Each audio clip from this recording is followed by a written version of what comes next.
Bet Online is the world's most trusted betting platform and your number one source for online betting. From the earliest odds to in-game live betting, Bet Online provides you with all the action and the ability to watch the games as they happen. With the largest selection of odds on everything from football, NBA, and college basketball, NHL to UFC and MMA. Head to Bet Online today to get in on all the action with America's most trusted site for online wagering. Bet Online, the game starts here.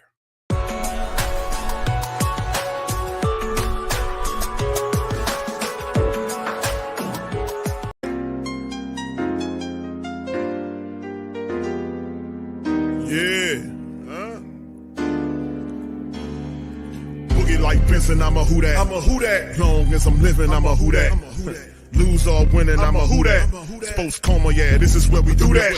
Where we do that, where we do that, where we do that, where we do that, where we do that. Boogie like Benson, I'm a Who Dat. I'm a Who Dat. Sports Coma, this is where we do that. Where we do that. Welcome, welcome, welcome. Somebody please better help. Running this thing like elf. I thank God every day I'm not a felt. Go to YouTube live with Big Q and the guys. If you ain't ride or die, the bandwagon get flipped. Been marching in, that was way for the ring. I was yelling out your shame for the championship. Bucking on town, duck down. Falcons, pluck, get shut down. Panthers ain't much touchdown. The vision really belong to us now. So much hate on the Saints, you could probably tell. Ever since Bounty Gate hit the NFL, when things seem fishy, then you probably smell the crooked referees on Roger Goodell. Yeah, money like this, and I'm a Who Dat. Every day I'm living, I'm a Who Dat. Lose or winning, I'm a Who Dat. It's the Sports Coma, this is where we do that. Where we do that, where we do that, where we do that, where we do that, where we do that. Boogie like this, and I'm a Who Dat. It's the Sports Coma, this is where we do that. You're listening to the Sports Coma with Big Q and the guys on the PRO Media Network.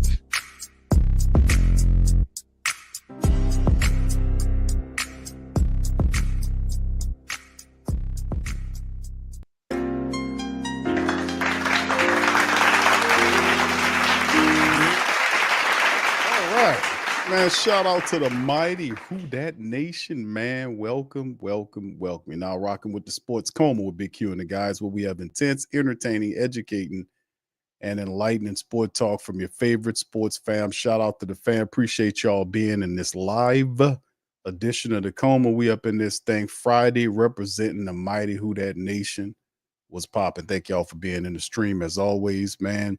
Much love, much love, much love. Fam, 3 weeks left to go in terms of football for the faithful. It had not been the season we thought it was going to be in terms of wins and losses. The Saints is a disastrous 5-9, and it is what it is, right? 3 games left. Only thing the Saints could do at this point, after squandering all these opportunities, is play with some courage, play with some respect about themselves, play with some energy, some effort, smart effort, and finish the season strong, as it were. So will that happen? You know, we'll see. They have been the most inconsistent bunch this entire season. And it's a lot of things, man. But in this episode, man, we'll kind of go over the injury report. We'll preview the Packers matchup, which is just the exact opposite. The Packers are 10-4. They're 5-2 at home. They're doing what they do, baby. They're doing what they do. So, I mean, they're headed in a different direction from the Saints, which is very interesting because you look at everything that's happened with both these teams, and man, I tell you, you want a master class on how not to build a team. It's the New Orleans Saints, to be honest with you. The Packers roll on from Hall of Fame quarterback to Hall of Fame quarterback to good quarterbacks like, it's just amazing, right? They went from Favre to Rodgers, and they got Jordan Love up there doing his thing. And they have competency. They got a lot of good stuff going on for them, and they've been doing a really stellar job. They made some really good moves. Really impressed with the Green Bay Packers, what they were able to do this year, bringing in Josh Jacobs, who was a major upgrade there. He went up there and really handled the business, having a phenomenal year. It's going to be tough to stop that guy running like that in the cold. They have a bunch of really good wide receivers that work well with Jordan Love. So it's going to be interesting to see how everything's shaped with the Saints have their own bit of a youth movement going on if you think about it. Spencer Rattler will be the quarterback as Kendre Miller will get an opportunity to play at the running back position. So regardless or not, the Saints, are moving in a direction that we'll see we'll see what goes on with it, right? Anyway, man, we're gonna react. We're gonna do the preview on that. We're gonna listen to a couple of interviews. Offensive coordinator Klint Kubiak and defensive coordinator Joe Woods had their interviews today. We'll go over those interviews and listen to those interviews. They're not very long. We'll also go into a little bit of news and the breakdown of the game. So big ups to you guys. Appreciate you being in the live. Much love to everybody, man. OG Jerry Cartel, good to see y'all, fam. Saints Pelicans chop it up with Kai. The great shout out to you, brother. Brother Gundam is in this thing. Big ups to you. Much love, fam. Appreciate y'all as always, man. And like I said, man, there's a poll question there, man, in the chat right now. Who wins the Monday matchup? Put it in the comments section, man. Let me know how you guys feel about that. Right now, currently, the Packers, 56% of the faithful believe that the Packers will win the game. What is that? 44% for the black and gold currently. So a lot of people don't believe that this is the Saints could beat the Packers. But listen, a lot of people thought that the Washington Commanders would walk over the Saints, and the Saints actually made it a 1-point game. Had they made the correct decisions, they would have beat the Commanders. And that's what it comes down to. A series of not so much all of the injuries, but the bad decision making is really telling. It's really tough, man. Making all these terrible decisions that hurt and haunt the team through the season. And you can see how it's spilled out. The number one big decision, bad decision that I guess it was actually a good decision, but the bad decision was to wait so long to get rid of Coach Possum. That was really a tough one. They put a lot of pressure on the team to then kind of galvanize to do something. And usually when you fire your head coach during the season, in most cases, it's not a postseason bid, right? It's usually not. But in this situation, they had a chance. They had an opportunity to just all the stumbling and bumbling, the half-ass play. And like I've been ultra just critical of that offensive line, man, especially over the last couple of games. I'm not giving them no praise for playing a half a game. Because if they and the thing is this too, give a full effort, intelligent effort. And if you don't play half the game, you get half the damn check. How about that? Oh no, they'll get really antsy then. But with the way those guys went out there in that first half of that Washington game and played as an offensive line was a travesty with everything on the line. So, I mean, in the end, man, like I said, we need to really dissect this team when this season is over with. And we have to start at the top going down. This team has a lot of problems. It done sucked up a lot of money from the faithful, and now it's to pay dues. It's time to pay dues. It's time to move people around, man, because how it's currently constructed, they won't have a lot of success because they have no vision. If Mickey Loomis is guiding your team has no vision. If Dennis Lauscher is guiding your team, you have no vision because Dennis Lauscher is not even present. He's not even there. He's not doing nothing Saints related. And that's a goofy ass travesty, to be honest with you. But anyway, let's get into it, man. Let's hit this injury report right quick. What's up, Chantel? Big ups to you. Appreciate you. Much love to the fan. Appreciate y'all, man, for being in the stream. Gundam says also Q Jordan Love throws a lot in tight and double coverage. This is true. He does gamble a bit. And we'll see if we can take advantage of that because the Saints defense, man, they get after you. We'll see what goes on there. There'll be some opportunities for us to capitalize on. What's up, Antoinette? Shout out to you. Appreciate you for being in the stream. Much love. Appreciate you as always. All right. So anyway, let's get into the look at the injury report right here, man. And all I could tell you is, man, like it was a lot of cuss and fuss about Derek Carr and what he was going to do. And I don't understand why he's doing that. I guess to try to keep them guys guessing, but nobody's really fooled by that. 7 Saints players on the injury report for week number 16, man. How about that? 3 more weeks left. Derek Carr, left hand DNP'd. He's going to be considered out. Elvin Kamara is also DNP'd. a recent report was basically saying that AK-41 potentially, man, could possibly, come back later on in the year. I know Elvin Kamara is super, um, he's super, geek to want to try to get that 1,000 yards. I like that's something big on his to-do list. And he put in almost a year's worth, a season worth of work, and he's 50 yards shy of that mark. So I know he'll be trying to fight his way back to get an opportunity to get in there, see what he can do. Bub Means is also shut down with that ankle. He's been shut down with that ankle for a while now. Marquez Valdez-Scantling was DNP'd too with chest and then illness. So we'll see what kind of game time decision Marquez Valdez-Scantling is. Chase Young was DNP'd. He had an illness as well. Jawan Johnson limited with that foot, and Chris Olave, who was limited as well, although Chris Olave will not be playing in this game. He looks like he's ramping up to kind of get some work in the following games. We'll see how it all lines up for Chris Olave. On the Packers side of it, Javon Bullard, the safety, was DNP'd. Linebacker Quay Walker was DNP'd and limited as well. So these are the few things here for the Saints on the Friday injury report and the Packers. So we have a few more.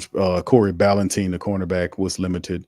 Luke Musgrave, the tight end, was limited with ankle issue. Ballentine with the knee, and then a knee for Jaire Alexander, who fully practiced, and he's probably one of their better defenders. So in the end, it'll be interesting to see and what goes on in this game. And like I said, man, we can get a full-out motivated game and get these guys' head right. We might be able to see some action here, in terms of them winning some games going forward. But we'll look over the team as well and see what's going on. But my goodness, it's going to be interesting. Chantel says, Q, I'm going to the NFL Hall of Fame in Canton. I'm going to she says, take a tour. It's only 20 minutes from my house. Want to see what great players are there. Yeah, Chantel, that'd be a good idea, man. There's a lot of positive stuff up there, man. A lot of great players over time, man. I had a cousin of mine that went up there that's from the Ohio area. He went up there and he was really geeked about going there and seeing all of the busks and all that kind of stuff. He was really geeked. So say it was a pretty cool experience. So, and I hope you enjoy yourself. All right. Anthony says, what's up, Anthony? Thank you, brother. Says, you said it's time to pay dues. Yes, it is. Pay dues. Thank you, brother. Appreciate it. Thank you. You're far too kind. Thank you, brother. Appreciate you, man. All right. Yeah, and we talked about it, man. We it's a whole nother thing here for the Who Dat Nation. And it's just like I said, it's a lot of people that kind of have this morbid thing, but in the end, everybody deals with it a little differently. But listen, this is necessary. We said this, before a little bit before the season. If the Saints don't do what they're supposed to do, they're gonna end up losing their fourth straight game. And then it went from what it was, and they just went in the ground. A lot of people, I think they'll beat the Raiders. I'm not sure about the Packers and the Buccaneers. These teams have something to play for, and the Saints can't seem to put it together for a full game. And that's the problem. We can't put this stuff together full games. And we sit up here with, probably beat the Raiders, which is a bottom feeder, and you get 6 wins on the season, you're going backwards. That would definitely, after 4 years, and then this year was built up as a year where you were supposed to take the step after last year, and then you go reverse worse than what you were the previous years. Like, this is going to be the worst mark the Saints had since what? Before Peyton got here? When that happens, that's definitely a situation where you have to call for change. Ain't no doubt about it. You can't have these same guys sitting up on top of this team.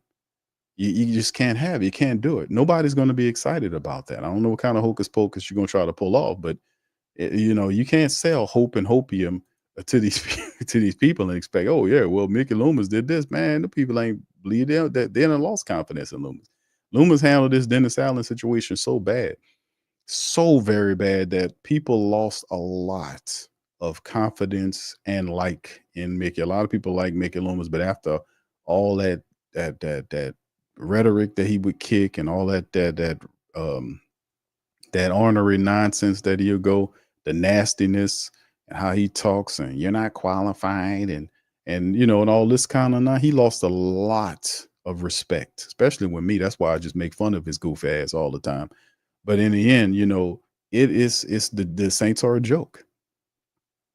They're a joke. They really are. And they're not alone. They got a company in the joke corner, in the dunce corner. They call the New Orleans Pelicans. So you got they the Saints and Pelicans sitting up there seeing who's gonna get more than 5 wins. The Pelicans right now 5 and what is it 21, 22? I forgets, man. I think they 5 and 23, if I'm not mistaken. They lost again last night, and both of them wrestling to see who's gonna get more. It's so very bad. Hey, they arm wrestling in the corner to see who gonna get 5 wins first. That's how terrible it is. And then the thing is, it's so perfectly put together because the organizations is ran by the same people. So you got a 5-win basketball team, a 5-win football team, but you can't see the correlation. The correlation is they're built wrong. You got an idiot over the Saints, and you got a kind man over the Pelicans. And nobody's evaluating. And the common link is Dennis Lauscher, who's the team president. He's the president of the Pelicans and the Saints. He doesn't do anything. He don't do anything. He doesn't look over nobody. He don't, does any investigations. He don't do any evaluations. He don't know how to do them because he's not a football guy. This is an accountant running your teams as the team president. That shows you everything you want to know about the Saints pretending to want to win titles and championships, even though they don't tell your ass that. All I know is when I go down to the practice facility, I see this big, old, ugly yellow sign that's been old and died out sitting on top of in front of the practice facility is an old relic. They don't even paint it anymore. They're so very proud of that one lone trophy. And they took that one lone trophy that they that they won over a decade ago. They've made so much money off that shit. It is more cool just to sell you the idea that we're going to go to the championship than to actually put it together. And it's just it's insane. But, we're not going for it anymore, man. I don't know what they're going to do. But at the end of the day, they better do something or we ain't coming with that money. That's all I know. We got Dennis Allen out of here, and trust me, when that money starts falling, that's the only thing they care about, man. I told y'all that all they care about is money. They don't care about winning and losses. They go look at the balance sheet. Only people pissed off at the end of the season is you and me. You don't know one. The rest of the players, they got all their money. Win, lose, or draw, they collect the same amount of money.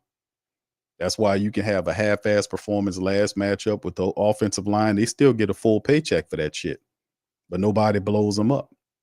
So at the end of the day, man, like I said, it's a joke, and changes definitely need to be made. Saints have already reissued Marshawn Lattimore's jersey number right here, and as you guys know, this is something that they kind of dropped. Is Clyde Edwards-Helaire is wearing number 23. He is with the Saints now, which was a very solid move in my estimation for them to get a versatile running back like Clyde Edwards-Helaire. 4 years in the NFL, very productive.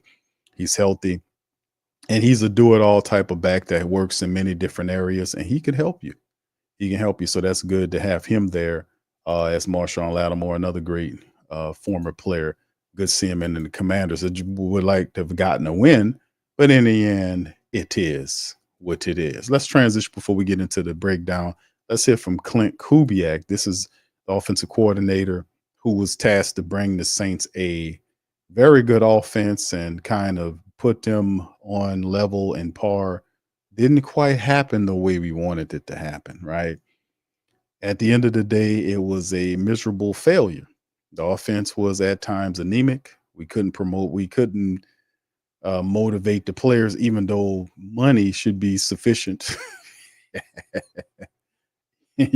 Money. You got the money. What else? You got money. We're playing for respect. That's not enough. Well, what we need to do to motivate these guys? What we got to do? You paying them big money. You say, hey man, play for some respect or show some respect for yourself.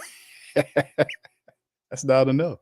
Well, if I can't do that to get you to win, your ass got to go. Bottom line, go suck up somebody else's money. You get what I'm saying, man? We want winners here. We don't want these people here that don't want to win, man. We got to get these people out of the room. But here's Klint Kubiak. Let's see what he's talking about on the team. Here is old Klint. I'm ready when y'all are. Between the kind of the sack disparity when Derek has done a really nice job managing that, and the two younger quarterbacks that numbers are a lot. Well, I think it speaks really highly of Derek. I think it tells you how good of a decision maker he is, getting the ball out of his hand, and those young guys got a lot to learn, and our offensive line has to help those guys when they're playing in there too. So it's not all quarterback play; it's a group effort. But I think it speaks more to the player that Carr is. What can the offensive line do to help the quarterback? Well, just they got to do their job. They don't have to worry about who's behind them. Just do our fundamentals, and we didn't get that done in the first half of the last game. We did a better job making adjustments, but not in the first. What did you see any growth from Spencer from the first 3 games to the second half? I would just say was just a comment on him. Was it just impressed with him to be able to come in the game and play the way he did with no practice reps, for multiple weeks with the ones, so to come in the game and handle a game plan and be able to call plays, not have any issues in the huddle and run the group, I thought showed a lot of maturity, a lot of growth from his previous starts. And that spoke to the decision of why was he then delegated as the backup and Hainer wasn't there, right? Because that decision in part cost the team because it was a bad decision. The entire Who Dat Nation, we had a poll prior to that game of who should be the starting quarterback, right? During that week, and Who Dat Nation said Spencer off top because Spencer is better than Hainer. He is. He has a more of a command of the pocket. He's more of a leader than Hainer is. Hainer gets back there, and you might as well put a schmuck on him and tell him to go push carts. I mean, he was not. It was like he had the presence of a punter back there. No disrespect to the punters, but I'm just saying he had zero command there. And I don't know, and it almost played like you've seen the offensive line detached from reality, not playing like anything. He alludes to it. He talked about Carr to start the broadcast off well. But the reality is, at the end of the day, Rattler should be the guy to finish out the season. I know Carr wants to get back in there. He wants to play, to try to solidify and keep his job. But the reality is that Spencer Rattler cuts up in these last 3 games that put pressure on the Saints to move Carr out of here or do something with Carr because of how Spencer played. So, of course, Carr is going to try to schmooze his way or use whatever influence he feels he has on the Saints to try to see if he can get back as soon as he can. And I know it's some kind of monetary component with it because we knew Drew Brees did the same thing when Teddy Bridgewater was cutting up. Y'all remember that? Put one in the chat if y'all remember that. When Teddy Bridgewater was winning all of those games and cutting up back there, Drew Brees made it. He was supposed to come back after the bye week against the Falcons.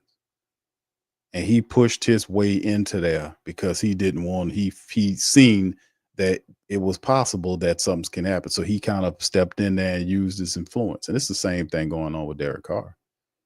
But in but the thing is with the whole Carr experiment, it's been a miserable failure. Let's just keep it all the way funky. This has been terrible.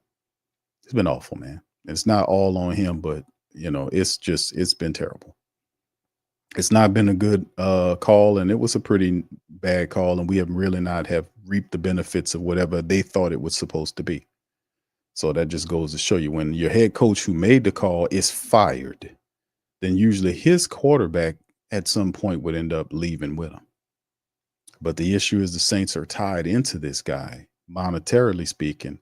What do you do? Oh, what do you do? And the grander question is, who does the doing? Will it be that old fool over there or somebody else? We shall see. Indeed. Let's go back.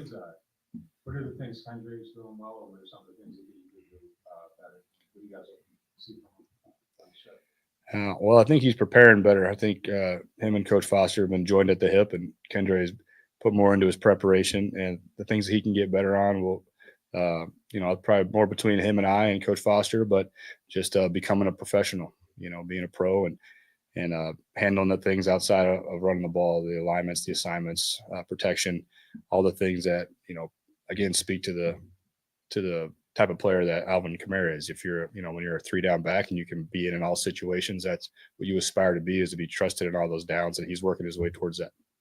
When we talk to the players a lot about what they like playing under Coach Rizzi, where has he made a difference or had an influence on you as a Well, number one, I would just say is just the feel that he gives to our assistant coaches and the players when he walks into a team meeting room and he runs the room, and the messages that he sends are just very impactful, and he has a great way about delivering them.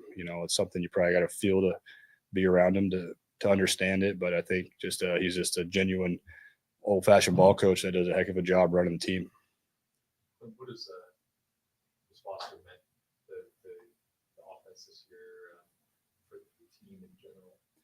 Thanks for asking that question. I think that's a good question, and it's I think Foster has been tremendous. Our tight end room in general has been excellent, but I think Foster is a major leader on our offense, and whether he's blocking, whether he's catching the football, whether he's getting on a young guy at practice or getting on a coach at practice. I mean, he's going to hold you accountable, and he holds himself accountable. His demeanor, his temperament is what you want in a football player. It's what you want in a Saint, and it's been an absolute pleasure to be around him this season. I imagine that stuff's important.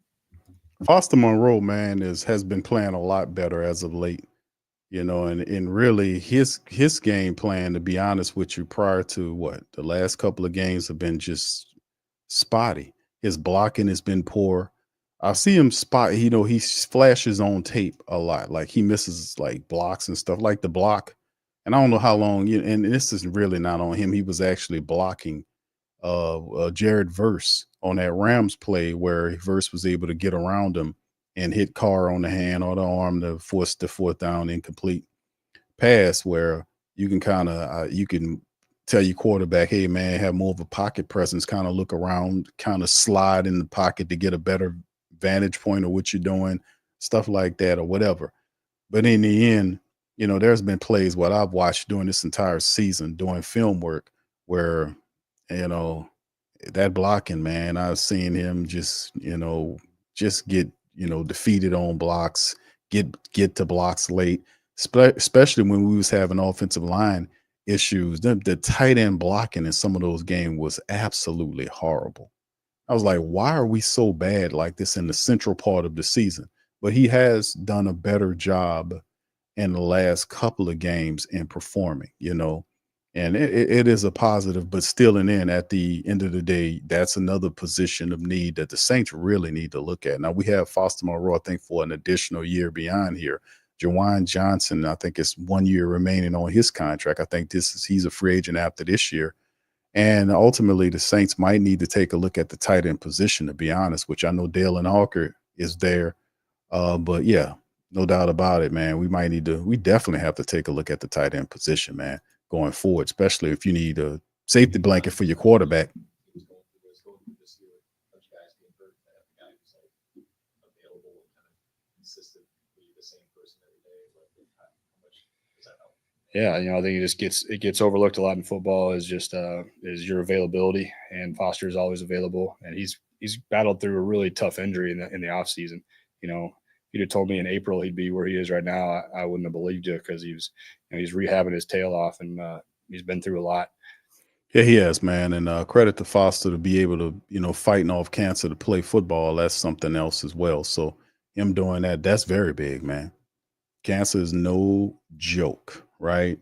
Let's switch over to our defensive coordinator, Mr. Joe Woods. Talking defense, his defense under Joe Woods has been spectacular, to be honest with you, since he took over the team.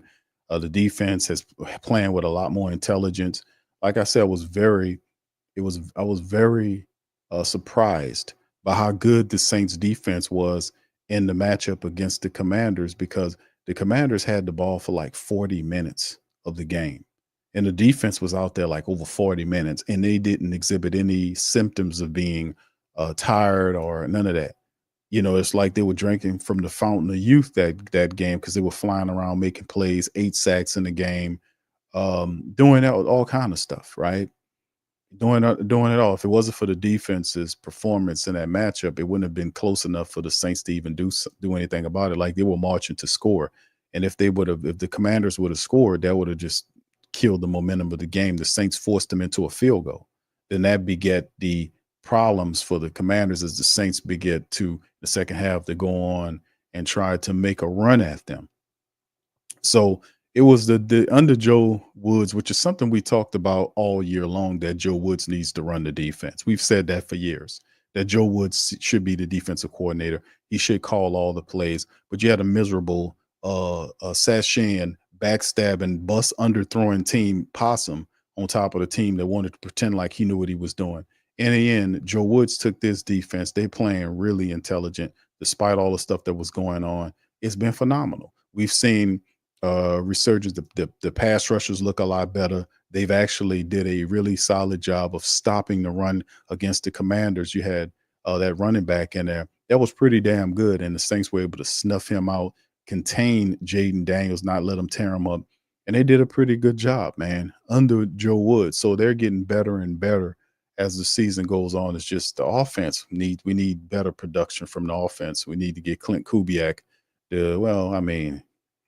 With 3 games left, right? They got to finish out strong. But in the end, man, it's just one of the things you got to credit Joe Woods for taking over the defense and doing some wonderful things with it. I thought he did a real good job. What do you attribute the increase in sack numbers in the last couple of these 2 clubs?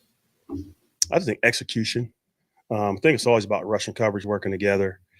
But BY does a nice job with running the games, on 3rd down passing situations. And I feel like the guys have done a good job communicating and executing what we're trying to get accomplished. It was good to see get 8 sacks.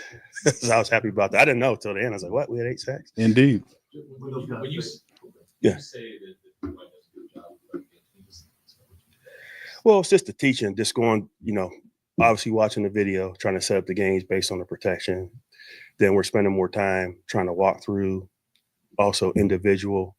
We try to do it as a group at the end of practice as well, but I think he does a great job where those guys understand it and they communicate and they work well together.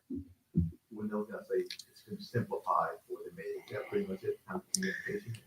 I don't know if I would say simplify.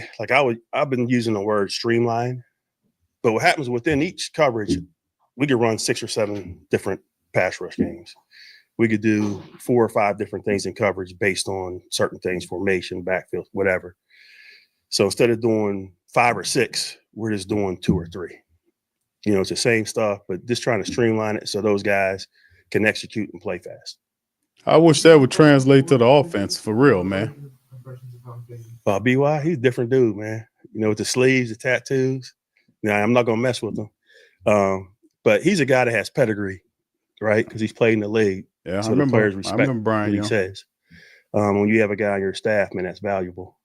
And like I said, he stepped into that role. I think the guys are really following his lead and doing a nice job. I gotta say, man, that was a really good call by Rizzi to do right away, because he only really demoted one coach, and that was the defensive line coach Grantham, who Coach Possum put there. Brian Young's been the pass rush guy for I don't know how long. For him to now get a promotion to be the D-line coach and see him behave in this manner, that man should have got that job a long time ago. Right. So, it's just good to see it happen. And Coach Joe Woods, man, is just like I said, he's been a guy that coached defenses before. One of the family members says, does Joe Woods stay? I would not be upset by Joe Woods, staying around and being that guy, I wouldn't be upset about that at all. Getting Coach Woods to come back as the defensive coordinator. Maybe that happens with the next coach, I wouldn't be upset about that at all. Right. Klint Kubiak, that's a different thing altogether. Because what he was saying, he just didn't deliver. It was too much. It was not, it just didn't hit like it was supposed to. Like, I don't know. It wasn't the type of situation offensively, because we needed the offense to do a lot this year, and they simply couldn't do it. The guy was milquetoast in his play calling a lot. He didn't have the team still offensively doesn't have much of an identity. We don't know what the Saints are, right? Tell me what they are. Are they a passing team, running team? Nobody knows. They're not a balanced team. They don't do anything equally as well as the other. If you look at the stats, say they do this, that, and the third, but do the stats meet what you see on the field? Sometimes it does, sometimes it doesn't. But at the end of the day, what's the identity of the offense? What do we do well? We don't especially run well because we didn't commit the necessary resource. The offensive line has been, for the majority of the year, They have not been good. When guys were there and, our backups have been crappy, it was just a lot of junk involved. We were just not there. Then the play calling was incredibly predictable. Same calls or plays being called over and over again. Even the Giants figured it out. The Giants was watching and we made a jokes about it, like, damn, I thought there were other wrinkles here. He just ran flat. Like it was supposed to be layers to his offense. And when he got toward the back here, you're not seeing any of this stuff, right?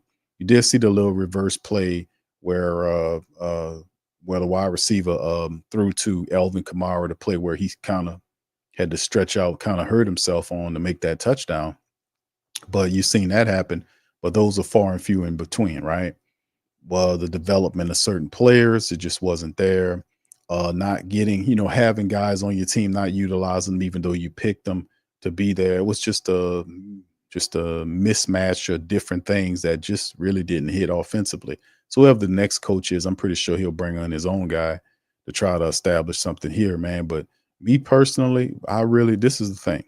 The Saints really need to invest in their offensive line and the defensive line. That's the bottom line. That's one thing Sean Payton always did. He knew that. You cannot win in this league if you don't have a dominant offensive lineman, a dominating defensive line. You're not going to win many games. You're not going to win.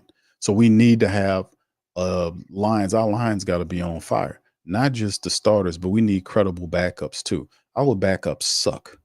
And I'm going to keep it on 50 for you, 110 on this one.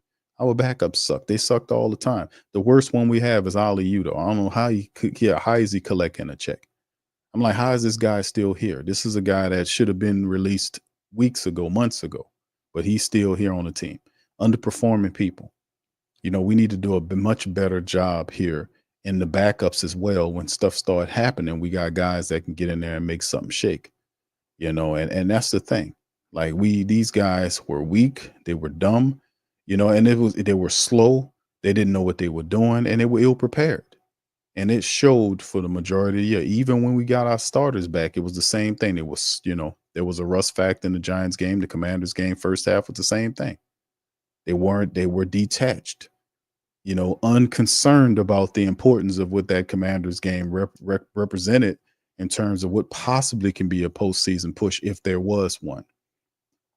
Right. And besides, it's just one of the things, like, we really need to invest in them lines, man. We got to invest in those lines, man. We got to be able to run the ball to establish anything. And I'm pretty sure the next guy that's going to be the offense coordinator, his philosophy is going to be to run the ball. All to do that, you got to have a line to do that, player. Every time a team starts doing a little better, turns the corner, like that simplified or streamlined thing comes into effect. Yeah. Why isn't it just kind of like exist in that place? Maybe by default, so like getting so complicated. No, I wouldn't say it's complicated, but when you go out and you're beating the team by 30 points, you're like, hey, we're doing pretty good. But along the way, there's always things that you have to adjust or change, because it's always a different offensive scheme you're going against. So you're working through those things, and then you try to evaluate what you're doing defensively. And sometimes you're like, let's pull back a little bit. Or sometimes it's just, hey, we got to execute better. So it's a little bit of everything. And again, we're doing a lot of the same things, maybe setting it up a little bit different, but just trying not to get too much out of a certain call. Eli, too, it's not just his NFL experience, but he's been here for a long time in this building. How do you notice that kind of help connect with players? Well, like I said, I've only been here for 2 years, but he knows everybody. You know what I mean? But I think there's just a lot of respect. I think the guys, again, they value what he says just because he's played in the league.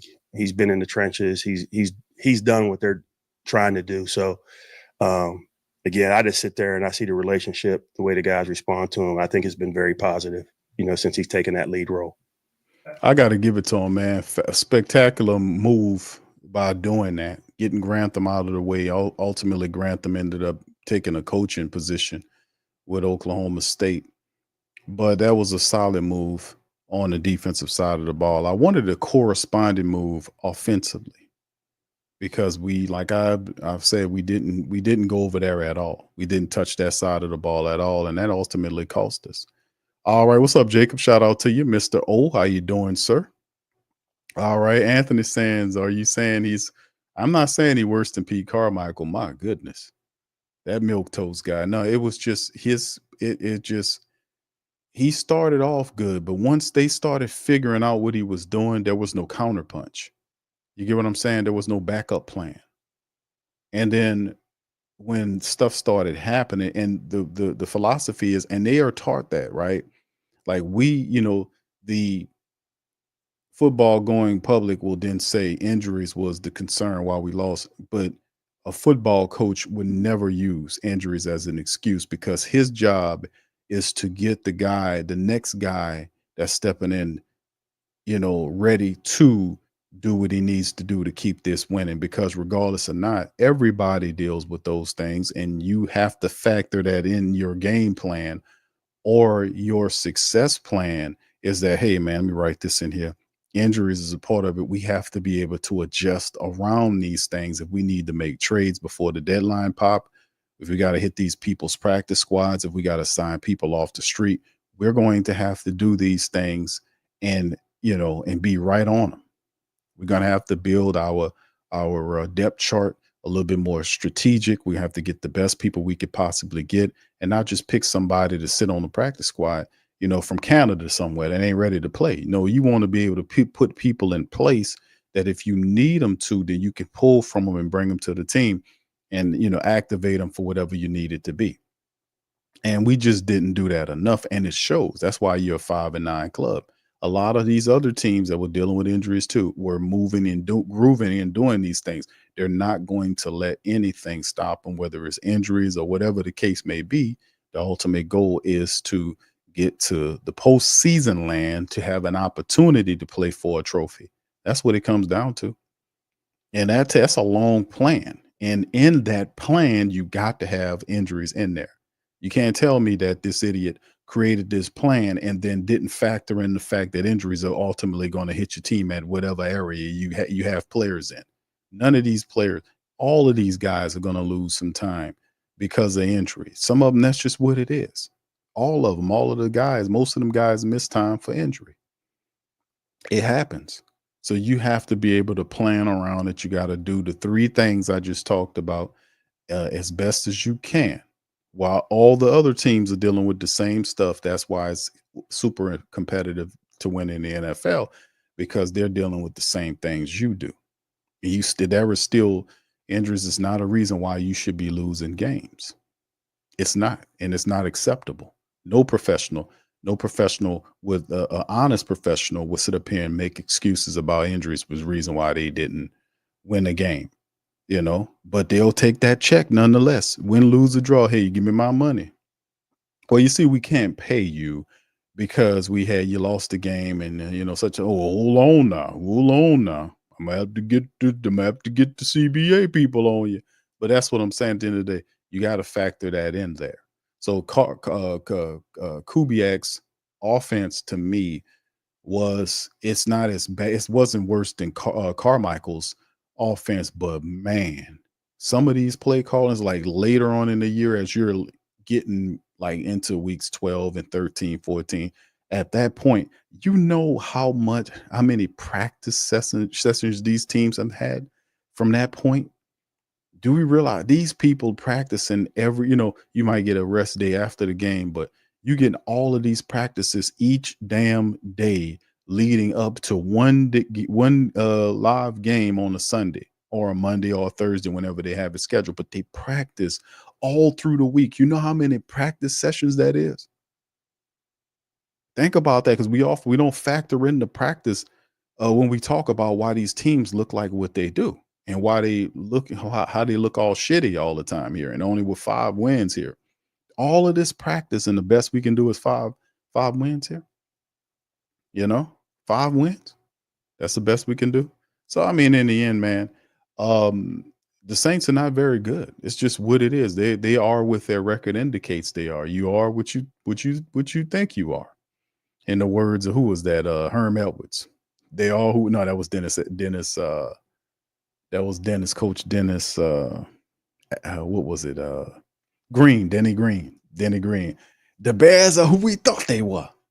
But this is the thing. The Saints are they crap. They're garbage.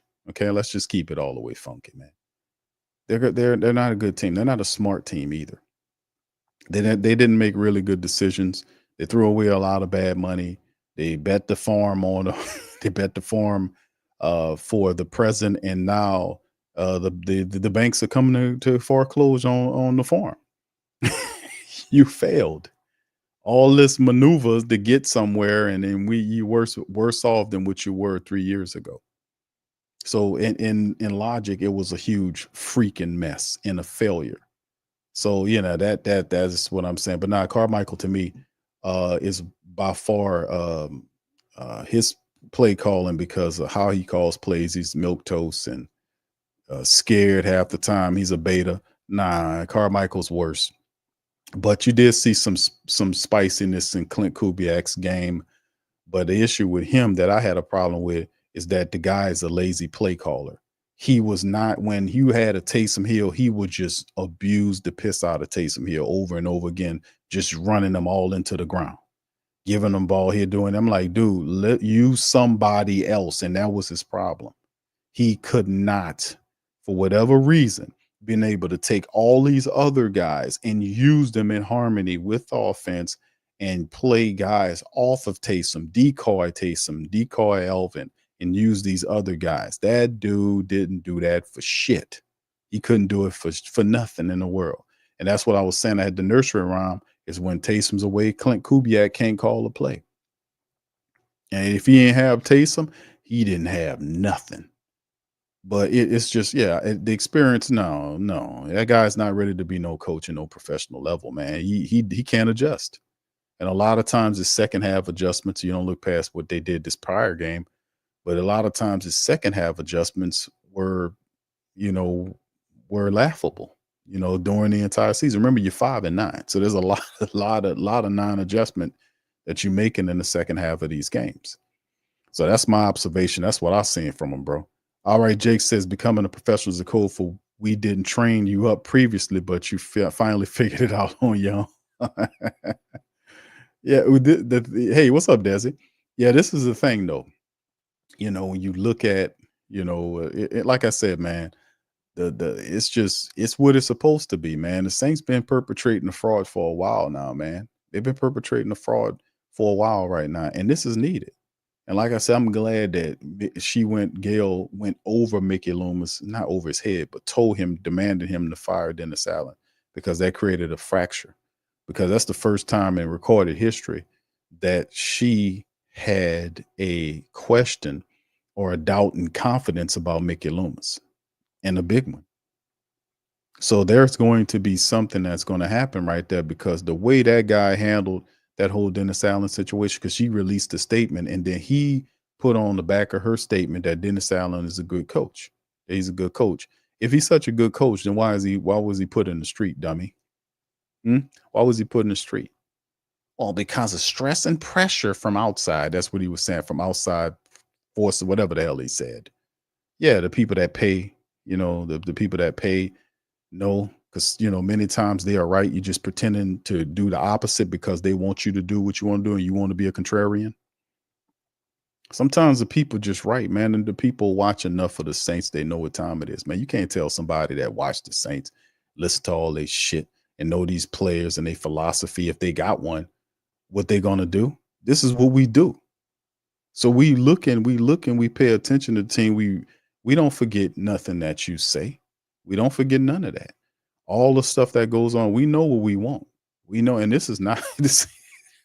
This ain't it. This ain't it. Vader says, I wonder what the new coach will do with Kubiak. I think he need to get on out of here, bro, because the man gonna probably bring in his own stuff. I mean, I'm one good look at Kubiak is all we need. There's other people out there. Let's just see what we can got going on with him. Needs to learn how to use others. Exactly. Yeah, Quavitus is the same comment that we says. Limited play calling, like the 5 or 6 plays we seen him running, like the misdirect play to the left while the quarterback scrambles to the right. Remember that play? Over and over. And I'm like, dude, this dude running this play again? What's wrong with this guy? It's like, I thought you was supposed to be some kind of genius here. What are you doing these same plays for? And all of the weeks of practices, this is the best that we can throw out here. I don't know what to say about that. What's up, Ty? Shout out to you. No, Willie Olabi is not playing on Monday. Giovanni says, Q, do we keep Woods? I would love to keep, like I mentioned earlier, I think Joe Woods would be a good addition for anybody. Man, Joe Woods, see how he talk about the game. Joe Woods sit there and break the game down. He's a good teacher and a player's coach. You know, you can see Joe Woods is a good dude. And he'll talk to the reporters, give them good straight-laced coaching answers. You know what I'm saying? You can see the difference between when I put Joe Woods on and you listen to Klint Kubiak. It's a difference in the breaking down of what they're doing.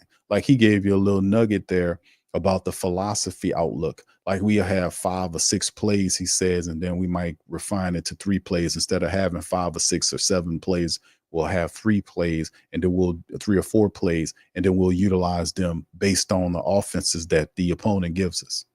Now that was some good game right there. That wasn't nothing. That wasn't nothing to get them in trouble. That was good insight and gave you a little look and gave you a good basic understanding, the principle of the differences, what he's seeing with the defense. That was a good, that wasn't that some good game? But you listen to the other guys, it's not the same. It's not the same, not really giving you anything. You know, well, Derek Carr is, you know, he makes a good decision maker. No, he's not. Not a good decision maker all the time. Well, they got a high what is it? Accuracy thing. That's because he checks it down like 7, 8 times a game. I mean, no disrespect to Derek Carr, but I've watched enough tape to understand how this goes. You know, and that's the problem. When you got an older quarterback and he's gonna be 12 years in the game, come up next year, and that's a lot of bad habits. Because at first they had him playing really well when the season started, but when he got hurt that first time, and he came back, he kicked right back into the bad habits. It was staring down people, and it just doesn't change. And I'm really sick of it. You know, I'm sick of it. He's very pickable. Only thing the safety have to do is follow the ball, you know, to his eyes right to the ball. Very pickable. He don't pump fake nearly as much enough as you want him to. He don't look off people as nearly as what you will want him to be. I'm happy that he's taking more of an accountability aspect. Like he was like, man, you know, it's my fault on that loss, the last loss that he actually played on. He took some responsibility for that. But $150 million for this is not good, man. This was a horrible. This wasn't good at all. Even most people got to admit that this wasn't a good look. Marco says the run looked pretty good this year. The running game looks pretty good this year. To you for the Saints. All right. Mr. Bond says offensive line has to have a great game, period. All right. 504 Coach says, Q, we know how this is going to play out. Carr's going to come back against the Raiders, and he will be yelling at the crowd like he Joe Montana. This is all a big joke. He trying to get back against the Raiders. I know he wants to play the Raiders, and this is an opportunity to play them. But the thing is, man, listen, something, you know, if he takes a hit on that arm or, you know, something like that there, you know, and he gets rattled up pretty good and something, you know, happens to him roughly in that game, it could cost him some money. So he have to make a decision on that, man. You broken up, and nobody, you know, you broke yourself up. You know, it's like taking you know, you diving in face first into some concrete, you know. You know, it's just not, it's not a good thing, man. You took a rough tumble. You bust yourself up. So, you know, I don't think you should try to play again. But, you know, like I said, the Saints, they already are conditioning you that Carr at some point is going to come back for in this season at some point, right? Because he keeps telling you, we waiting for, you know, well, Carr's been ruled out. We do Derek Carr's then. This is Rizzy with the programming. You know, and I'm like, man, come on, bro.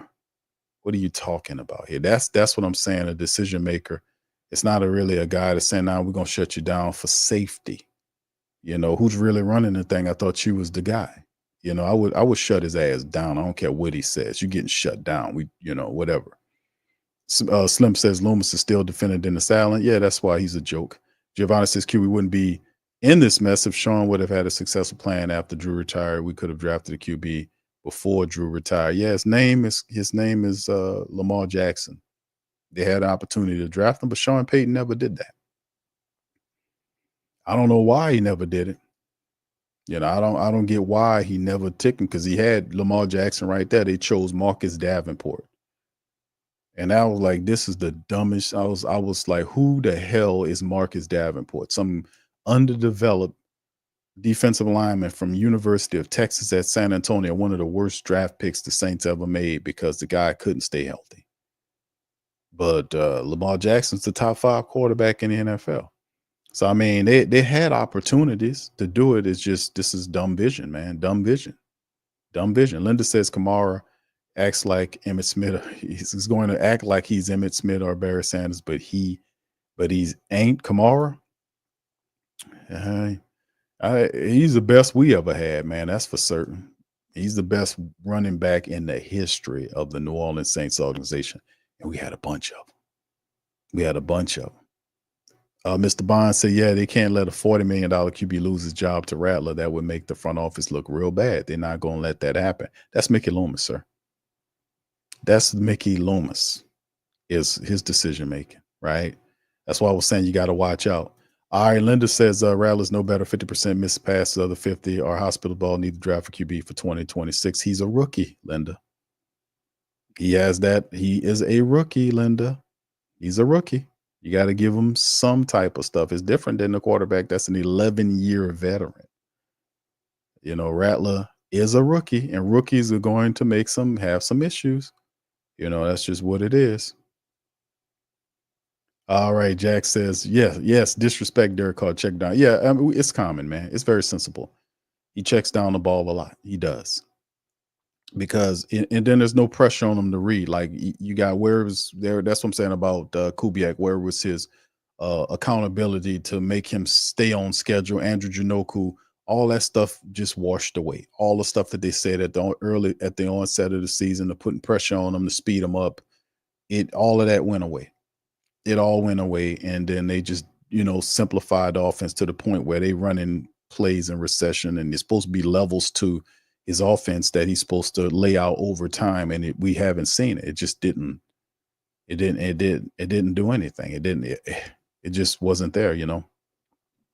Eldell says, I'm good on Rizzy as well. I want a new coach with no ties to the Saints. Yeah, Rizzy, like I said, Rizzy did a good job with the defensive line, naming Brian Young as the defensive line coach, putting Joe Woods over the defense. He made some good moves on the special teams, but did nothing with the offense. I've been saying this for a while. He did nothing with the offense. He's doing the same stuff Dennis Allen did with the offense, which is let them make the call on all these plays. These players and all this, and he just reports on what they say. They're like, nah, we good on you, bro. We good on you because, we need somebody that can take charge, and you're not that guy. I know you got, if you're blowing up the punter and bitching at the punter, throw your hat down, your headset down, had to take Kamara to remove you from the guy. Why are you not doing that same shit with them shitty offensive linemen? Why are you not doing that? You can dress down the poor rookie punter, but you can't tell none of them other guys that's making 10 times his money on how they need to pay the game. He don't tell them nothing. That's why you got to go back to the special team lodge.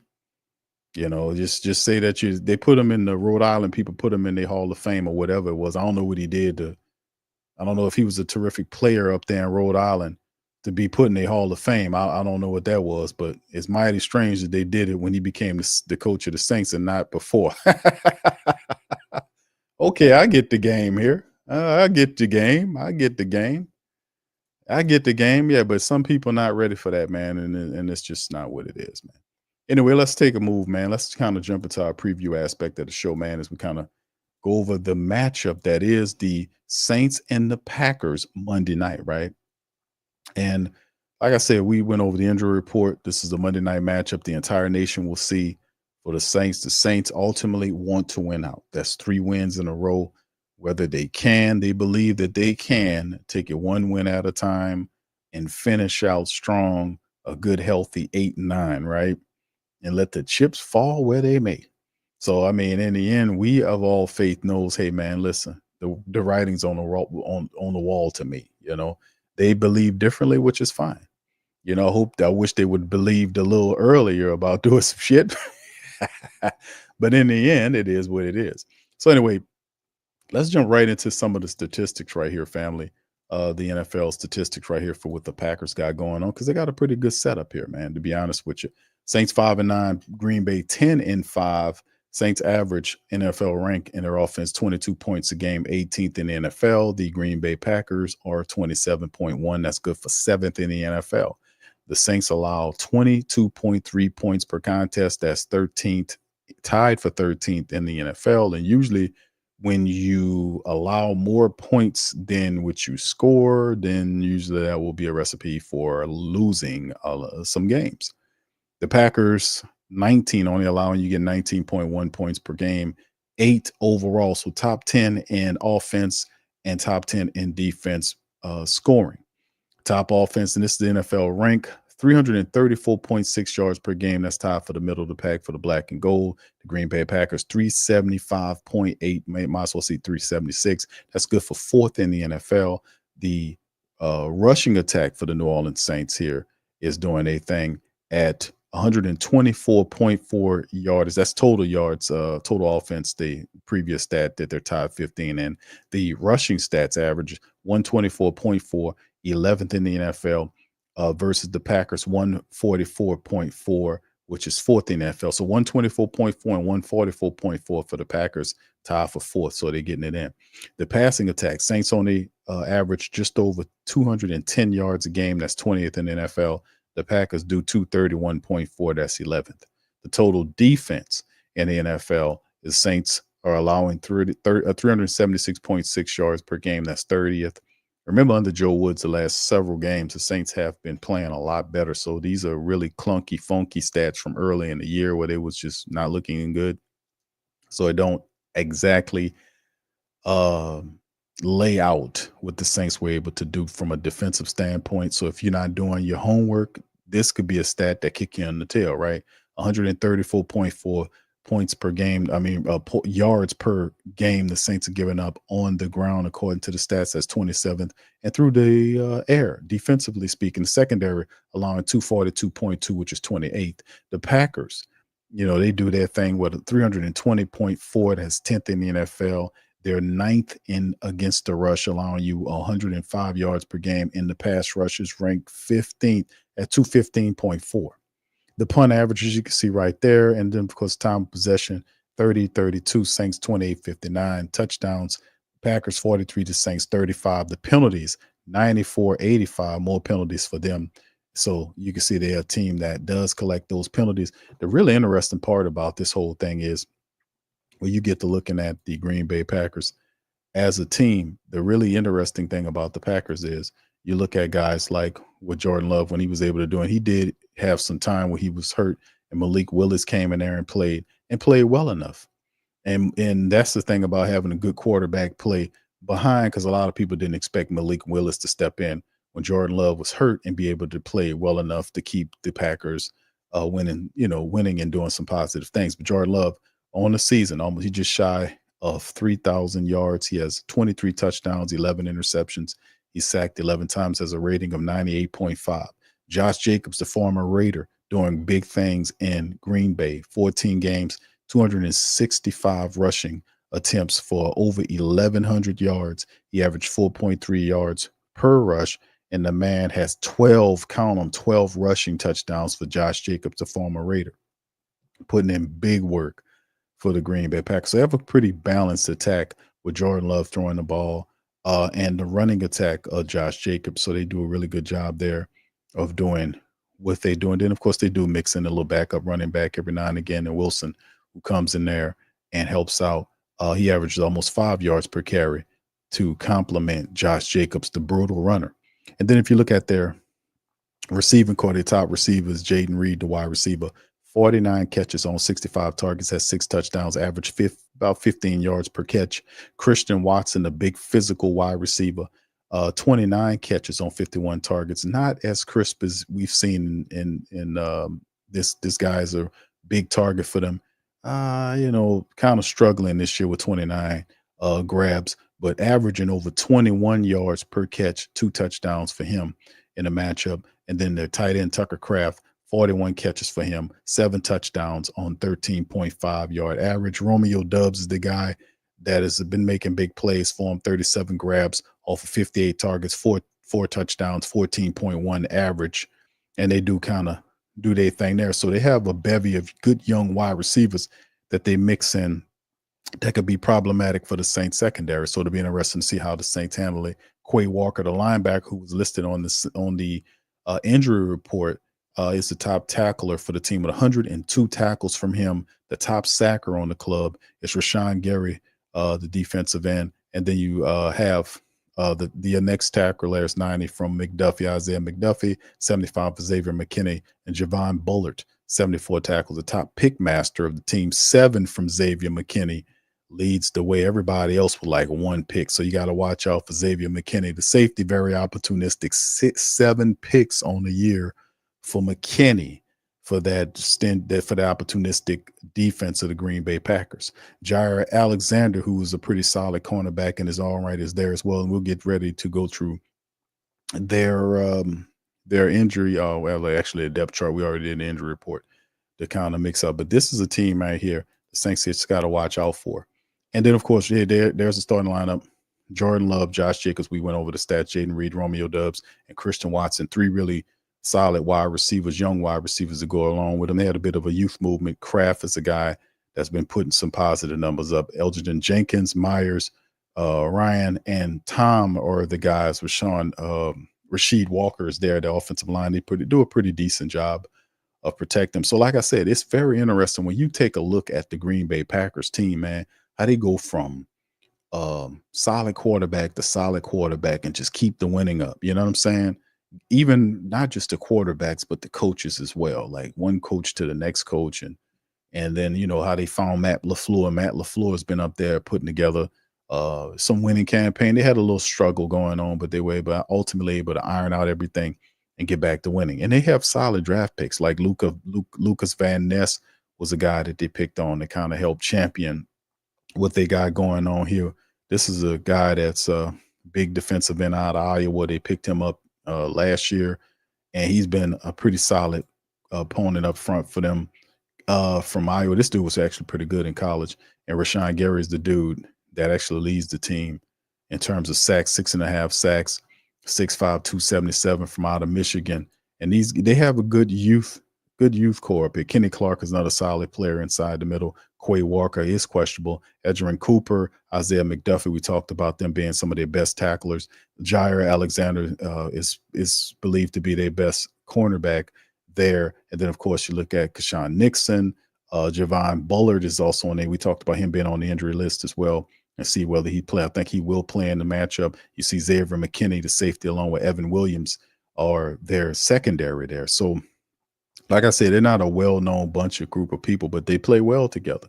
They got 10 wins on the season. Brandon McManus is a solid kicker for them, and they got game at all levels. To be honest with you, it's not going to be an easy matchup. Plus, if you look at what's going on with them, this is going to be a cold game up there that happened.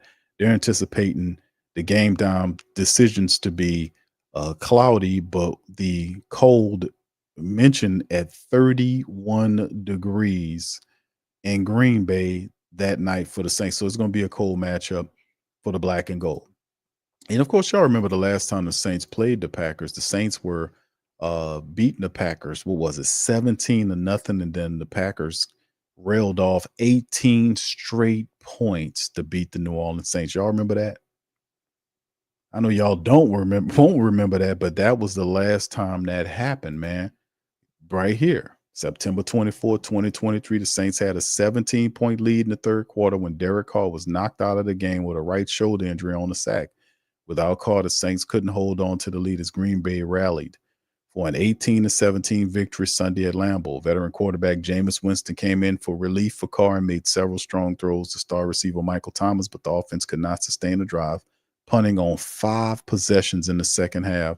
Rookie kicker Blake Grupe had a chance to give the Saints a lead, but his 46-yard attempt missed to the right. But 105 to play, it was the first miss of Grupe's career. So there you go there. That's the last meeting, the last time we played this team, which means the Saints were in position to actually win this game and take care of business against the Green Bay Packers. Just a little insight. So they were in that game. And boy, that was one of the worst losses of the season that we had against Green Bay because, you know, that was just an awful thing. we had the game and couldn't and literally let the damn thing go. And that was one of them games like I just couldn't believe it. I was like that sucked. That was like a kick in the teeth, that game. But anyway, keys to victory for the game for the New Orleans Saints coming into this thing, right? Keys to victory. Cold, it's going to be cold, right? And usually when you go to a cold environment and it's going to be 36, whatever it is, the low 31, I think it was. It said AccuWeather, game prediction weather, 31 degrees. Now they say it's supposed to be cloud. I don't know if the wind's going to be there involved, but it's going to be cold. And usually in cold games, you need two things to win. You need a strong running game and you need the defense to travel. That's the two things you need, in a cold type situation, a road game in which is cold. You need the running attack and you need your defense. That's what you're going to need. So, and of course, we will see it won't be Carr, obviously. It'll be Rattler out there. So once again, the Saints will have to kind of get that offensive line. We spoke about this in the previous stream. Like the offensive line is going to have to man up and handle its business. And if the Saints are going to have victory against the Green Bay Packers, the offensive line is going to have to bring it. The offensive line is going to have to bring it full 4 quarters. They can't be out there dogging around and screwing around and doing all this craziness. They're gonna have to come out with the right mentality to dominate, and it's not going to be easy because the Packers have a pretty decent unit right up front that they'll be battling with. So the Saints gonna have to take care of business. This is the third game that we've had all 5 starters back, so it's supposed to be getting better in terms of us being able to run the football. I don't expect the Saints offensive line to come out and have one of these shitty starts to their games. This is the 3rd straight game in which we had all of those guys back. They should be a lot better than what they are. They should play a lot better than what we've seen over the last 2 games. They should play a full game so that the Saints can run the ball. We're not going to have Elvin in this game. We're not going to have Chris Olave, obviously. So a lot of our guys we count on, the Elvins who kind of took it, he's not going to be available. We're going to have Kendre, Jamal Williams. We're going to see Clyde Edwards-Helaire at some point in there, probably. MVS is dealing with some issues, so I think he is going to play as well. So the Saints are going to have to run that football and get into the play action to help that young quarterback out in Spencer Rattler. That's the bottom line. The offense has to be counted on. The offense has to do its job to get into the running attack. We got to. The defense, I think the defense will do what it's doing. I think Coach Woods will have them all set up to win. I love how the defense has been playing as of late under the tutelage of Joe Woods and what he's been able to do with Coach Brian Young with the defensive line. They've been flying around making plays, but at the same time, the defense will be called upon to kind of slow Jordan Love down and what he does. I think Jordan Love would give the Saints a pick in this game. He does like to gamble every now and again. A tough test for the Saints will be slowing down Josh Jacobs, who is a guy that really stirs the drink for him. We know Jordan Love is a guy, 23 touchdowns, almost 3,000 yards, having a pretty solid season, but really the good compliment, having a strong running back like Josh Jacobs there to hand the ball off to. That's big. So the Saints been doing a pretty good job slowing running backs down. Could they keep this going with Josh Jacobs? And plus, watch out for those sneaky young wide receivers who are pretty crafty. So the Saints will have to keep up the pressure on Jordan Love, do the same thing, slow down Josh Jacobs, and also contain Jordan Love because he will run on you too. He has the propensity to kind of leak out and run on you. You got to watch him. He does do that too. So those are some of the things that we're looking at for the matchup with the Saints. Offensive side for the Saints, keys of victory. The offensive line got to bring it, man. No doubts about it. Also keeping the turnovers down, the pre-snap penalties, all this kind of nonsense. Saints got to play with intelligence, and they got to play from the kickoff to the end, the last whistle. They got to play a tough, strong, hard game the entire game to have a chance against the Green Bay Packers. And if they do that, man, it'll be a close win. But in the end, man, we'll see. We'll see what happens here, man. I just don't have any faith in our offensive line. I don't think they're as good as what we thought they were. especially Lucas Patrick, especially Cesar Ruiz. I just don't like the fact that Cesar Ruiz get beat as much as he do. And nobody, well, y'all see it. But I think at some point that has to be addressed. Cesar Ruiz gets beat too much, man. He really does. He gets beat too much. He gets beat way too much for my liking, man. All right. So anyway, much love to y'all, man. And it's a poll question, man. I've been asking for y'all to hit on who wins. And I think, well, look at that. 52% of the Who Dat Nation said that the Saints are going to win the matchup. How about that? It flipped. Because a lot of people say, nah, the Packers are going to win. So people feeling kind of confident about the fact that the Saints going to go up to Green Bay in the cold without Alvin Kamara, with Spencer Rattler and a question mark offensive line, because that's what it comes down to. That line, man, I know we got young guys at the tackle position. I'm not exclusively talking about them because I expect these young tackles to struggle because they're inexperienced. But Cesar Ruiz, Lucas Patrick, a guy Lucas Patrick is not a real starter to me. I'm sorry, he's not. He's a rotational offensive lineman. That's what he should have been, a backup. But Nick Saldiveri's hurt, so that's another issue. But yes, Eric McCoy looked like crap too in the Giants game and half of the Commanders game. He looked like garbage. So hopefully these guys can play like they're getting paid, because they are getting paid to show up for the Saints, and so they can be able to run the ball so the nation don't see the Saints lose, because everybody be watching it to the Packers. So a lot of people picking the Packers. As you can see, the matchup indicator, almost 83% for the Packers, and the Saints just over 17% they're predicting to win this game. But listen, the Saints play with that defense they have. They play with strong offense and run that ball. Who knows what could happen? This could be a close game, and the Saints could come out with the win. It'll be a good win, too, to kind of finish the season off, getting a win against the Packers, beating the Raiders, and then finishing off against the Buccaneers. It's a lot to ask for, but in the end, we'll see. We'll see indeed. A lot of the Who Dats put 52% that the Saints going to beat the Packers on Monday night. There you go. I guess the Who that black and gold blood dies hard.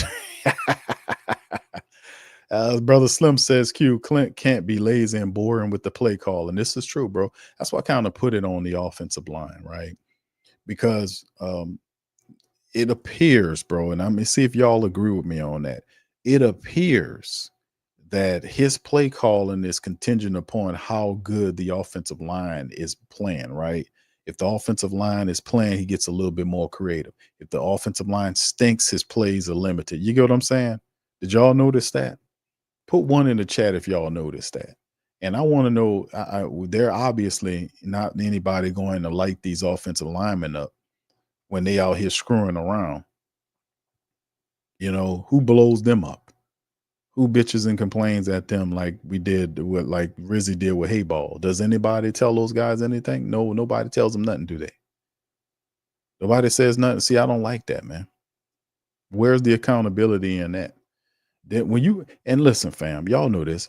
When you have a 5-9 team, guess what? The accountability levels are very low. Even though the coaches are talking about he keeps the guys accountable and all this kind of stuff. A guy can't be keeping anybody accountable that much if he's missing blocks and dropping passes. You know what I'm saying? If he's missing block, he can't tell a man next door, hey, man, you got to pick your shit up, man. You holding us back. He can't say that. He's a hypocrite if he does that. A guy that's missing blocks can't tell a guy next to him, hey, man, you need to stop missing blocks. When you 5-9, who's really accountable? Obviously, there's a void of accountability here. There's a hole in the accountability jug, and we just losing it all over the place for a 5-9 team, right? Shit, you 5-9, accountability is not in the building. Let's just keep it all the way funky. If you send up that 5-9, let's be all the way real with it. You know what I'm saying? Anthony, what's up, brother? Says if you want to win a Super Bowl, he says you have to win a game like this. Yeah, everybody counting them on out of there, except for the 50 plus people in the stream that picks the Saints to beat the Packers. I am, however, on the 48% side of things. I do not think the Saints will beat the Green Bay Packers. I just don't. And the number one reason for it is because I don't have faith in the Saints offensive line. I'm sorry, I don't. I thought what they did in that Commanders game when everything was on the line, that line came out there and did shit in half of the game. For a half of a game, they did nothing but got beat badly. They got beat badly. And I was like, man, these people are not serious about it, because there ain't no way on this planet that if you were serious about winning, you would have came out with that kind of performance. You wouldn't have done that. So, I question their heart. Yeah, I question your heart. I question your heart because you're a 5-9 fumbling, stumbling, bumbling ass team who can't seem to get it right. So in the end, that's my biggest problem with the Saints is they got these starters back and they play, it's just not looking good. They can't consistently keep the running, and that's what's going to be called upon. You can't expect Spencer Rattler to stand out there and throw all that shit to throw against them people and carry the day. The offensive line got to get back there. They got to keep them upright, number one. And number two, they got to get into the running attack. They got to give Kendre Miller, Jamal Williams, Clyde Edwards-Helaire. They got to give these guys an opportunity to get going with the running attack. Take the pressure off the quarterback so he can then start passing the ball to his tight end, his wide receivers, and do what he needs to do to move the offense. I believe it'll be a kind of a gritty game. I don't think it'll be a shootout. I think it'll be somewhere inside between 14 to 20 points scored by either side. I think there'll be a turnover. The Saints defense will have 3 to 4 sacks on Jordan Love. I think there'll be a turnover involved for the Saints defense. And it could possibly come down to a situation where it'd be a 1-score win for the Packers. I just don't see the Saints. They could prove me wrong, but they got to do all that shit in the cold weather, and I just don't know. I just don't. They have not showed me as of recent that they can dominate like they did early in the season. They just don't have the same energy, the same magic, the same IQ plan. It just all looks different. It all looks different. All right, big up. See a lot of ones in the building. Shout out to y'all, man. I see them ones there. All right. Desi says, do we really have Clyde Edwards? Do we really have Clyde? Yeah, you got him. Yeah, he's here. They signed him. Matter of fact, I just showed an article. He's wearing Marshawn Lattimore's old jersey number 23. So yeah, he'll be used in some capacity because we're down AK-41. I'm pretty sure they want to go into the game with 3 running backs, and Clyde Edwards-Helaire is not exactly some rookie running back. When he was drafted by KC, he got action right away. Right, he got action right away, and it kind of dwindled over time as they picked up other people. But Clyde Edwards-Helaire is impactful. He as a running back, a wide receiver, a return, whatever you need him to do, he can do it. The guy's really good at that, and I'm really happy that they got Clyde Edwards-Helaire. I like what he brought. I like the MVS call. I like the Clyde Edwards-Helaire call. I do like those calls because these are good players. The Saints could potentially keep for cheap for next season, right? They'll be really good to have an MVS with Chris Olave, Rashid Shaheed. That'll be a good 3 wide receiver look. To get Clyde Edwards-Helaire with Kendre Miller, Alvin Kamara, we'll see what's going on with Jamal Williams. I don't think Jamal Williams, that's been another bad look too. Jamal Williams has been a bad signing for the Saints simply because they didn't know how to use the man. But we'll see. All right, JT says, Q, we need to play Atlanta every week. Indeed, bro. They got inspired for Atlanta, right? All right, Anthony says 28-14 Saints. Okay. All right, 4 touchdowns. All right, okay. I see you, brother.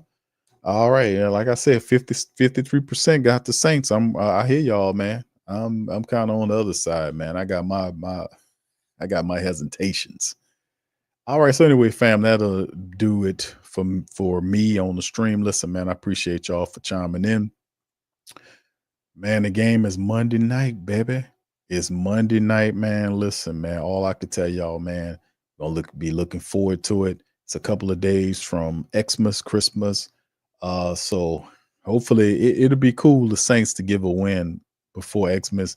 But I probably put a poll up who would get the 6 wins first, the Saints or the Pelicans. Let's do that right quick. Who do y'all put in the chat right now, fam? Who do you guys think gets the 6 wins first, the Saints or the Pelicans? The Pelicans are, what are they right now? The Pelicans are 5-23, I want to say. That's how bad they are. This is ridiculous. 5-23. The Pelicans are 5-23, and they're on the 5-game losing streak. They got the Knicks on tomorrow. The Knicks tomorrow at 7 p.m. Who gets y'all put in chat, which team? Saints are 5-9, Pelicans are 5-23. Which team gets the 6 wins first? Is it the Pelicans or is it the Saints? I think it's going to be the Saints, because I don't think the Pelicans is going to win another game until New Year's. Not even New Year's, because on New Year's they play the Miami Heat. So I don't think they're going to win. I think they'll probably get a win against the Washington Wizards, which will be later on in that week, which is around the 3rd or the 4th. They play the Washington Wizards, not back to back, but like a day apart from each other. They'll play the Wizards. So I don't think the Pelicans are going to win a game for the rest of this month. They got a really difficult schedule. I'm gonna have to say the Saints, because the Saints got the Raiders after the Packers. They might get that win then. Terrible. You got 5 damn teams. You got 2 teams with 5 wins. That's crazy, man, how that's going on. All right. Desi says, I think the Saints will beat the Raiders. Okay, yeah, there you go. So we get our 6 wins there. I agree. I think the Saints get their 6th win against the Raiders. The Pelicans, I don't think they're going to win the game for the rest of December. That's how bad it is. And more than likely, they'll end up firing Willie Green somewhere between now and the end of the season. I mean, end of this December. I'm watching out for that. All right. So anyway, with that being said, we get out on that, man. It's tough to watch sport. And then Tulane lost today. They had their bowl game. They lost pretty handily to Florida. I watched Tulane play a little bit today. They lost today. So, man, we don't catch a break down here, do we, y'all? All right, so anyway, with that being said, I'm going to get out on that. Y'all do me a service. Hit the like button. Hit the subscribe button. Feel free to share the show on your social media feed. Feel free to check out our sponsors, Mint Mobile, Teach Henley. They're giving sales right now, 50% off for Mint Mobile right now. Check the link in the description section. Also, Teach Henley has holiday savings going on as well. And then, of course, Bet Online, man. Get a little holiday cash, there. So with that being said, man, we're going to get out on that. I appreciate y'all, man. I'm going to holler at y'all on the next broadcast. Peace. Who Dat?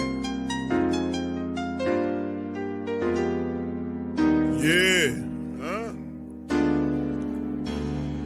Boogie like Benson, I'm a Who Dat. I'm a Who Dat. Long as I'm living, I'm a Who Dat. Lose or winning, I'm a Who Dat. Sports Coma, yeah, this is where we do that. Where we do that, where we do that, where we do that, where we do that, where we do that. Boogie like Benson, I'm a Who Dat. I'm a Who Dat. Sports Coma, this is where we do that. Where we do that. Welcome. Somebody please better help. Running this thing like elf. I thank God every day I'm not a felt. Go to YouTube Live with Big Q and the guys. If you ain't ride or die, the bandwagon get flipped. Been marching in, that was way for the ring. I was yelling out your shade for the championship. Fucking on town, duck down. Falcons, pluck, get shut down. Panthers ain't much touchdown. The vision really belong to us now. So much hate on the Saints, you could probably tell. Ever since Bounty Gate hit the NFL, when things seem fishy and you probably smell the crooked referees on Roger Goodell. Yeah, brother like this and I'm a Who Dat. Every day I'm living, I'm a Who Dat. Lose or winning, I'm a Who Dat. It's the Sports Coma, this is where we do that. Where we do that, where we do that, where we do that, where we do that, where we do that. Boogie like this and I'm a Who Dat. It's the Sports Coma, this is where we do that. You're listening to the Sports Coma with Big Q and the guys on the PRO Media Network.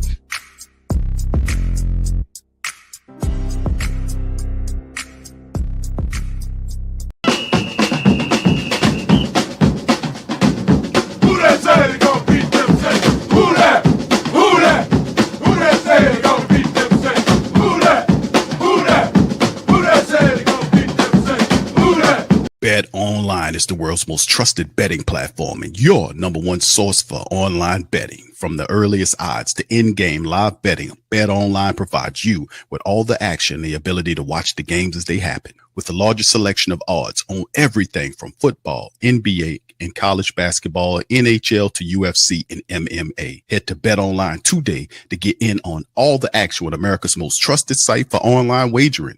BetOnline, the game starts here. Bet.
WhoThatDaily.com. That's right, the WhoThatDaily.com. Your one-stop shop for everything New Orleans Saints, New Orleans Pelicans, LSU Tigers, and even the top flight boxing news. So if you're a Who Dat and you're looking for a place to stay up on your team, WhoThatDaily.com is your site. The WhoThatDaily.com for the sport Who Dat in all of us. That's right, the Pro Shop is the platform store where you can go and buy all the latest merch to support the platform. Available at the Pro Shops, we have dozens of hundreds of products available for you and your family. Unisex tees for men and women, hoodies and sweatshirts, tank tops, kids and baby items, long sleeve tees, mugs, pillows, wall art, bath bedding, face masks, phone cases, stickers, bags, fanny packs, socks, hats, and many other items. Please feel free to check out the Pro Shops. The link is in the description section below. And remember, it helps the platform continue to grow. Check out the Pro Shop and Who Dat.